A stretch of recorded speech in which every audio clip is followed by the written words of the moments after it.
முன்னாடியே பிளான் பண்ண மாதிரி பாலு வாக்கிங் போற மாதிரி கிளம்பி என் கூட வந்துட்டாரு. இதான் நடந்துச்சு. வசந்திக்கு நீங்க 2 பேரும் சேர்ந்து துரோகம் பண்ண மாதிரி என்னையும் துரோகம் பண்ண சொல்றீங்களா? வாழப்போற கொஞ்ச நாள்ல நம்ம மனசுக்கு பிடிச்ச மாதிரி வாழ்ந்துட்டு போயிடணும். இதுல சென்டிமெண்ட்டுக்கெல்லாம் இடமே கிடையாது. என்ன மாமா, உங்க புள்ளைய வச்சு என் கழுத்தை பிடிச்சு வெளியே தள்ள வைப்பேன்னு சொன்னீங்க. இப்போ உங்க புள்ள உங்க மேலேயே கோமா போறாரு பாத்தீங்களா? பாலு சார் ஊட்டியில மாயா கூட தான் இருக்காருன்னு நமக்கு தெரியாமலே போயிருக்கலாம். அவரை பத்தி என் மைண்ட்ல எவ்வளவு பெரிய இமேஜ் வச்சிருந்தேன்.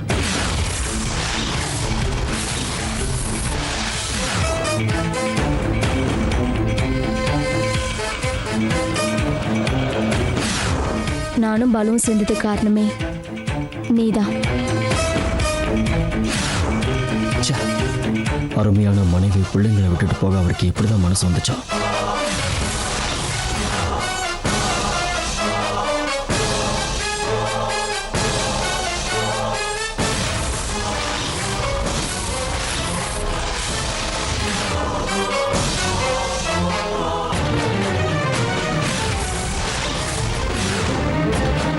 அப்படின்னா இத்தனை நாளா அவர் பொய்யான வாழ்க்கையை தான் வாழ்ந்திருக்காரு.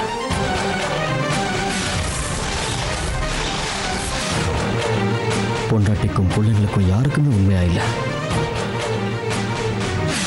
நீ வசந்தி கிட்ட சொல்லாத. வசந்திக்கு நீங்க 2 பேரும் சேர்ந்து துரோகம் பண்ண மாதிரி என்னையும் துரோகம் பண்ண சொல்றீங்களா? வாழப்போற கொஞ்ச நாள்ல நம்ம மனசுக்கு பிடிச்ச மாதிரி வாழ்ந்துட்டு போயிடணும். இதுல சென்டிமெண்ட்டுக்கெல்லாம் இடமே கிடையாது.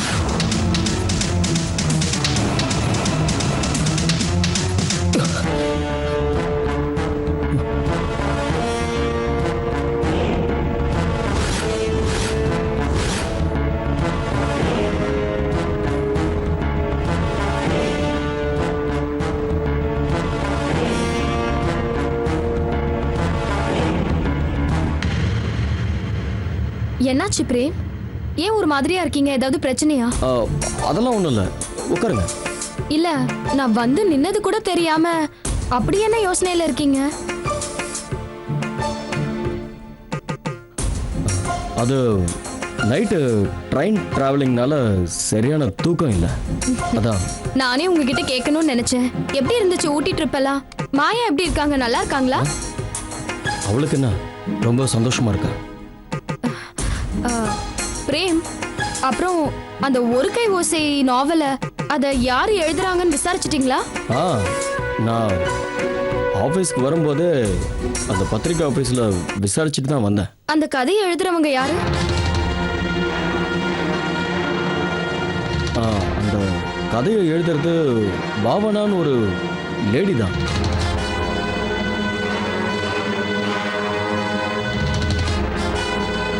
நாம நினைக்கிற மாதிரி புனை பேர்லாம் யாரும் எழுதல. பாவனான்னு ஒரு எழுத்தாளரா? நான் இது வரைக்கும் அப்படி ஒரு பேரை கேள்விப்பட்டதே இல்லையே. நான் கூட அந்த பேரை கேள்விப்பட்டதில்லை. யாரோ புது ரைட்டர். ஆமா, கதை நல்லா இருக்கு, ரைட் அப்லாம் நல்லா இருக்குங்கிறதுனால பப்ளிஷரும் ஓகே சொல்லிட்டாங்க. என்னால இதை நம்பவே முடியல பிரேம். இது அப்படியே என் வீட்டு ஹால்ல உட்காந்து என் கூடவே இருந்து பார்த்து எழுதின மாதிரிலாம் இந்த கதையை எழுதியிருக்காங்க. அதுல இருக்கிற ஒவ்வொரு அத்தியாயத்தையும் நான் ஒரு தடவைக்கு பல தடவை படிச்சு பார்த்துட்டேன். இது நானே எழுதின என் சொந்த கதை மாதிரி இருக்கு. எனக்கும் என் புருஷனுக்கும் மட்டுமே தெரிஞ்ச பல விஷயங்கள் அதுல அப்படியே எழுதியிருக்கு பிரேம். அதனாலதான் எனக்கு ஒரே சந்தேகமா இருக்கு. நீங்க சொன்னதெல்லாம் மனசுல வச்சுட்டு தான் நானும் விசாரிச்சு பார்த்தேன். அது சம்டைம்ஸ் பார்த்தீங்கன்னா நம்ம வாழ்க்கையில் நடக்கிற விஷயங்களும் ஒருத்தரோட கற்பனையும் அது ஒரே மாதிரி இருக்கும். இதைத்தான் கோஇன்சிடென்ஸ்னு சொல்லுவாங்க. இது நடக்கிறதுக்கு வாய்ப்புகள் நிறைய இருக்கு. பிரேம், அந்த பாவனாவை நான் மீட் பண்ணணுமே, அதுக்கு ஏற்பாடு பண்றீங்களா?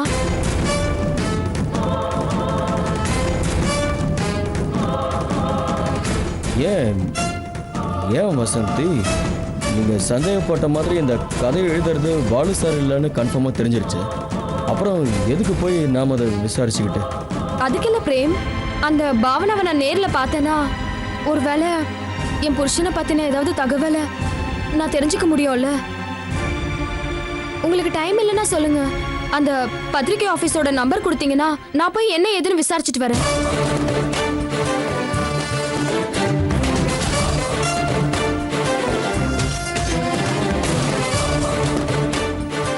பிரேம், சொல்லுங்க. என் மேல உங்களுக்கு நம்பிக்கை இல்லைன்னா நீங்களே போய் விசாரிங்க. பாலு சார் மறுபடியும் உங்களோட வந்து சேர்ந்து வாழணுங்கிற அக்கறையும் எதிர்பார்ப்பு எனக்கு இல்லை. அப்ப நான் விசாரிக்காம வந்திருப்பேனா? அவங்க கிட்ட பேசுறதுனால எந்த பிரயோஜனமும் இல்லை வசந்த். நடக்காத ஒரு விஷயத்துக்காக போராடுறதை விட அடுத்தது என்ன பண்ணலாம்னு யோசிக்கலாம்ல. உண்மைதான் பிரேம். I am sorry. எதுக்குங்க சாரி எல்லாம் சொல்லிட்டு? நான்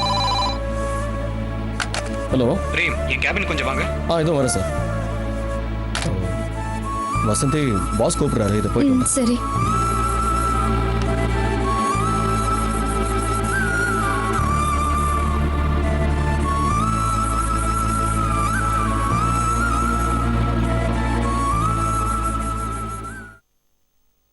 அகிலா,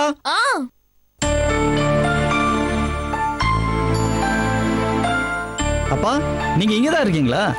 உங்ககிட்ட ஒரு முக்கியமான விஷயம் சொல்லணும்ப்பா. என்னப்பா, என்ன விஷயம்? நம்ம ஆஃபீஸ் ஸ்டாஃப்ஸ்லாம் சேர்ந்து எனக்கும் அகிலாவுக்கும் ஒரு பெரிய கிஃப்ட் ஒன்று கொடுத்துருக்காங்க. கொடுக்கட்டும் கொடுக்கட்டும், கொடுத்து தானே ஆகணும். இத்தனை வருஷமா நம்மகிட்ட சம்பளம் வாங்கியிருக்காங்கல்ல. ஆமா, என்ன கிஃப்ட் கொடுத்துருக்காங்க? எனக்கும் அகிலாவுக்கும் ஹனிமூன் போயிட்டு வர்றதுக்காக ஒரு டூர் பேக்கேஜை ஏற்பாடு பண்ணியிருக்காங்க.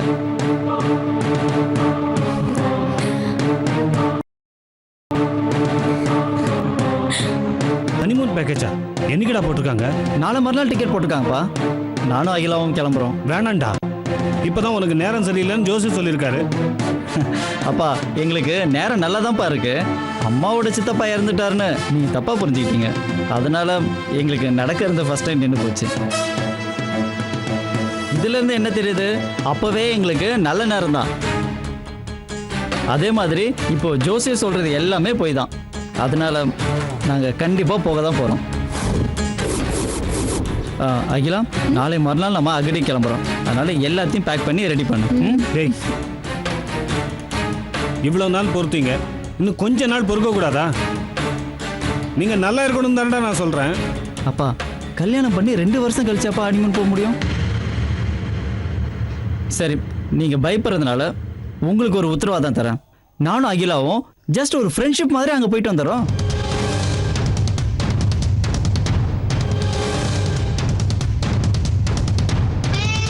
என்னப்பா அப்படி பாக்குறீங்க?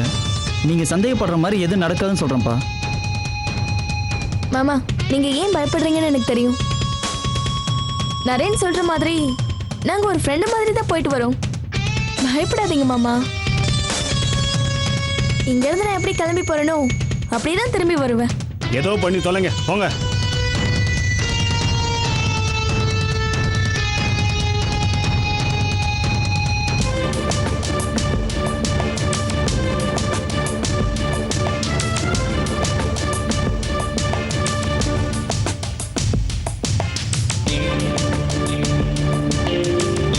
நரேன், நீங்க ஒன்றும் ஃபீல் பண்ணாதீங்க.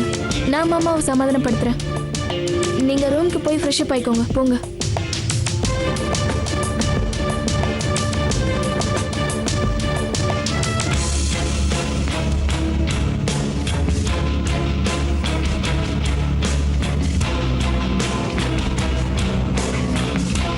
இந்த ட்விஸ்ட நீங்க எதிர்பார்க்கல.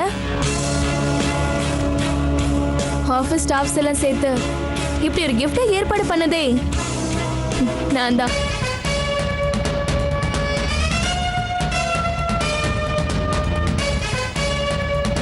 ஒண்ணு செய்யுங்க, எங்களை தனியா அனுப்ப மனசு வரலன்னா ரேவதி கழுத்துல ஒரு தாலியை கட்டி நீங்க 2 பேரும் எங்க கூடவே ஹனிமூன் வாங்கல.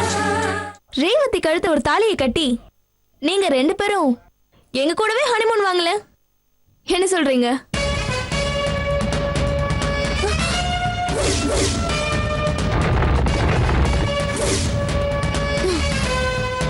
இப்போ என் கை ஓங்கி இருக்கு மாமா.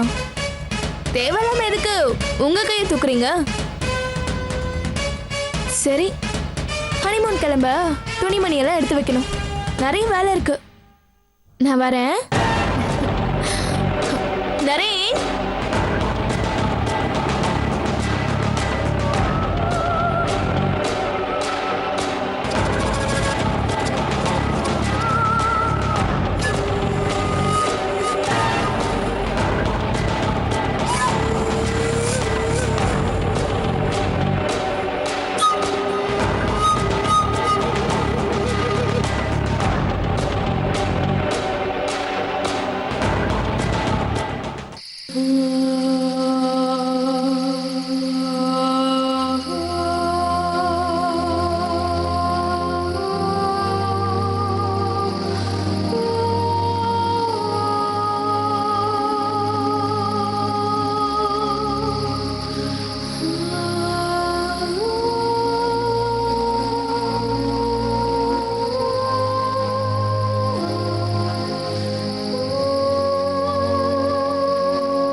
ஹலோ.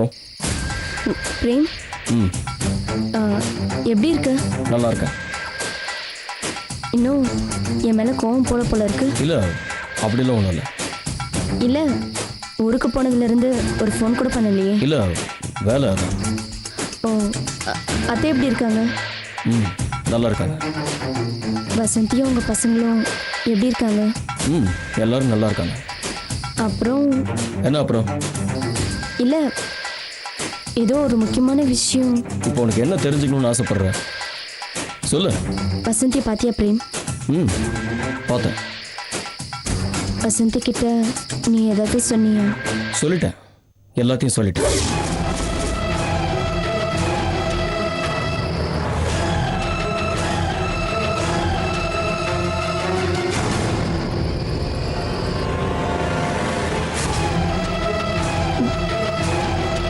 என்ன பிரேம், நீ அவ்வளவு சொல்லி வசந்தி கிட்ட சொல்லியிருக்க? பாலுவை பற்றி நான் எதுவும் சொல்லலை. பாவனாங்கிற எழுத்தாளர் பாலு இல்லை, அது ஒரு பொண்ணுன்னு பொய் சொன்னேன்.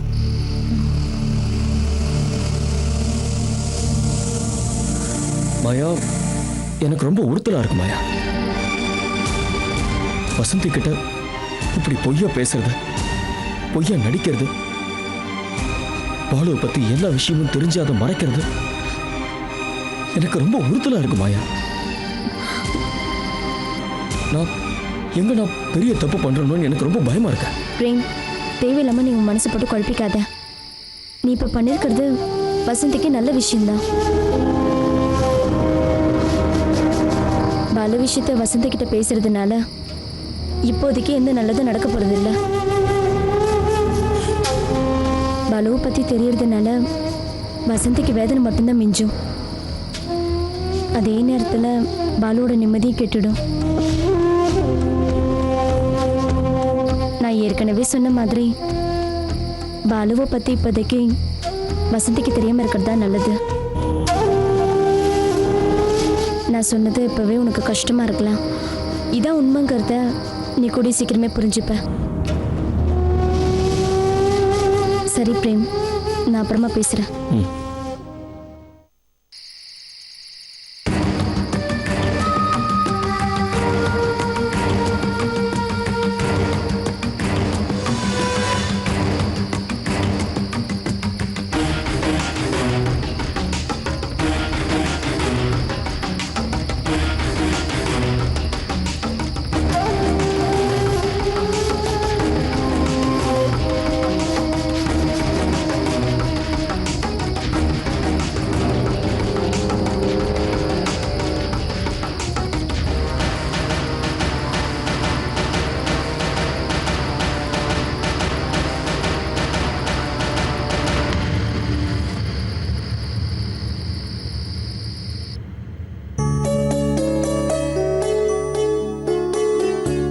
வணக்கம் சார். வா குமரா. சார், கார் சாவி. இன்னைக்கு மேடம் மத்தியானத்துக்கு மேலே தானே ஆஸ்பத்திரிக்கு போகிறாங்க. சந்திரிக்காவை இன்னைக்கு பொண்ணு பார்க்க வராங்கப்பா. ஓ. குமரா, நீ சீக்கிரம் வந்தது ரொம்ப நல்லதா போச்சு. மாப்பிள்ளை வீட்டுக்காரங்க வரப்போ நீயும் எங்க கூடவே இருப்பா. வீட்டில் நாங்கள் 3 பேர் தானே இருக்கோம். நீ இருந்தா ரொம்ப ஹெல்ப்பாக இருக்கும்ப்பா. அதனால நான் கண்டிப்பாக இருக்கேன் சார். சார், மாப்பிள்ளை யாரு? இன்னும் கொஞ்ச நேரத்தில் வந்துடுவாரு. நீ பார்க்கத்தானே போற. வந்துட்டாங்க போல இருக்கு. கார் சத்தம் கேட்குது. வா வா, இது அந்த பக்கம் வச்சிடலாம். கொஞ்சம் புடி. மெதுவா.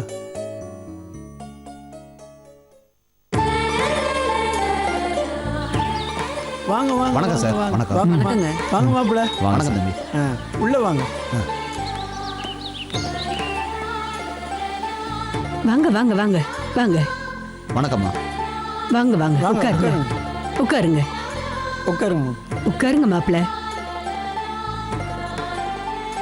அம்மா, இவர் யாரு? தம்பி பேரு குமரன், எங்க வீட்டு கார் டிரைவர். ஆஹா.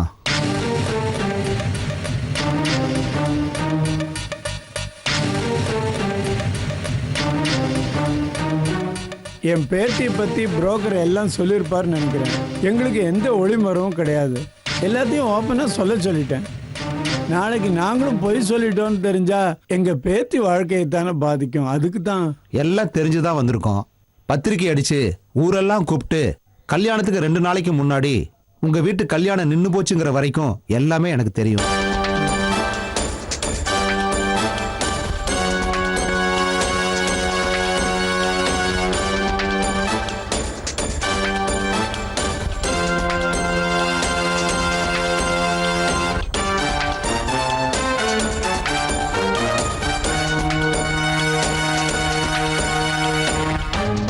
என் பையன் கொஞ்சம் ஃப்ராடு மைண்டு. என் பையன் கொஞ்சம் ஃப்ராடு மைண்டு.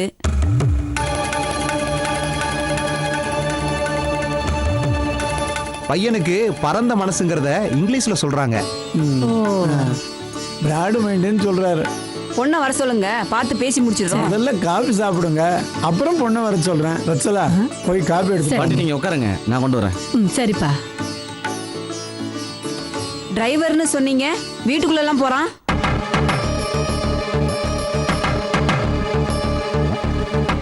ஒதுக்கி வச்சதெல்லாம் வெள்ளக்காரனோட போயிடுச்சே. இப்ப எல்லாரும் ஒண்ணு தானே.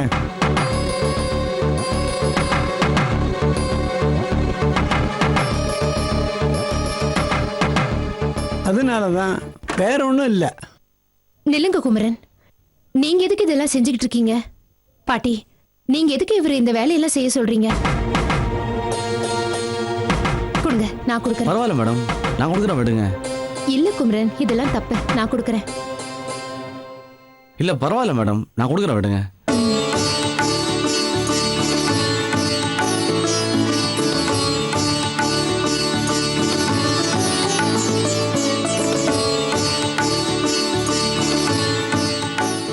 சந்திரிகாவோட அம்மா அப்பாவும் வெளிநாட்டுல பிசினஸ் பண்றதா சொல்றீங்க. ஒரே பொண்ணு, நாளைக்கு சொத்தெல்லாம் இவ பேர்ல தானே மாறும்.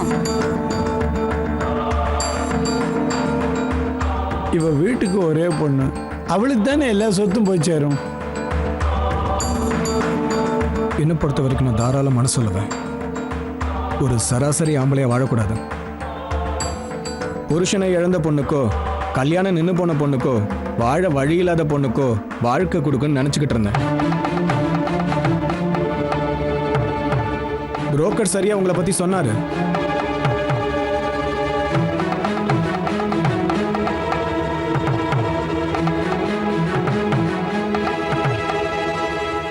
பரவாயில்ல, நீ டாக்டர் தானே. குழந்தை இல்லாதவங்களுக்கு குழந்தை பிறக்க ட்ரீட்மெண்ட் பண்ணிக்கிட்டு இருக்க. இன்னைக்கு நிறைய பேர் ஐடியில் அதிக சம்பளம் தராங்கன்னு மணிக்கணக்கில் உக்காந்துக்கிட்டு வேலை பார்த்துக்கிட்டு இருக்காங்க. அப்படிப்பட்டவங்களுக்கு தான் புள்ள பிறக்கிறதுல சிக்கல் வருதுன்னு ஒரு சர்வேல படித்தேன். அதனால எதிர்காலத்தில் நிறைய பேர் உன்னை தேடி வருவாங்க. நல்ல பிஸ்னஸ் தான். ஆமா, மாசத்துக்கு என்ன வருமானம் வருது உனக்கு? அதை பத்தி நான் பேச விரும்பல. என்ன இப்படி? கட்டிக்கு போற புருஷனுக்கு பொண்டாட்டியோட வருமானம் என்னன்னு தெரிய வேணாமா? நான் ஒன்னும் உன் பணத்தை வாங்கிக்க போறது இல்ல. நமக்குள்ள ஒளிவு மறைவு இருக்க கூடாதுல்ல, அதான் கேட்டேன். சாரி, டாக்டர் தொழில நான் பிசினஸா பாக்குறது இல்ல.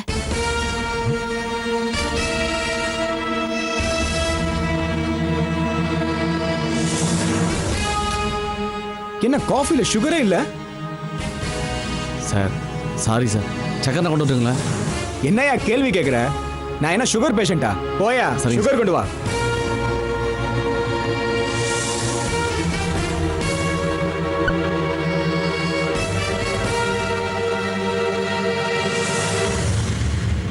Doctor Jaffna day and night வேலை பார்க்க வேண்டியது இருக்குல்ல? எப்பவும் ஆம்பளை டாக்டர் கூடவே பேசிக்கிட்டு இருக்கணும்ல?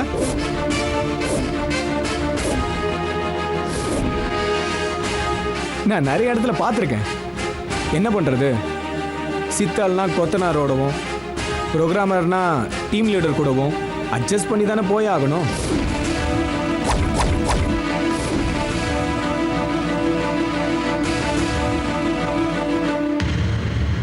போதுங்களா சார்? இன்னும் போடு, சொல்லணுமா?